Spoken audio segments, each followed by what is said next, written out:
દેવી ભાગવતનો મહિમા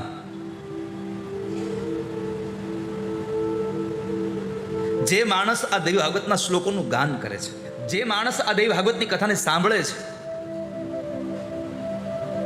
આખો ગ્રંથ સાંભળે, આખો નહીં તો અડધો ગ્રંથ સાંભળે, અડધો ગ્રંથ નહીં, દેવી ભાગવતમાં લખ્યું છે કે ખાલી અડધો શ્લોક અડધાનો અડધો સાંભળે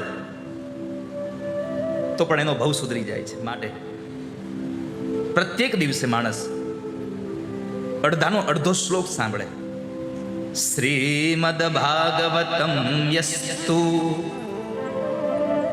પઠેદ્વા શૃણુયાદપી શ્લોકાર્કં શ્લોકપાદં વા સયાતિ પરમાં ગતિમ.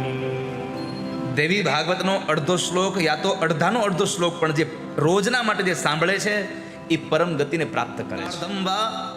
શ્લોકાર્ધમ શ્લોકપાદમ વા સયાતિ પરમામ ગતિ. જે માણસ એ સંપૂર્ણ શ્લોકને પામી જાય છે એ માણસ માના ચરણોનો વાસ પામે છે.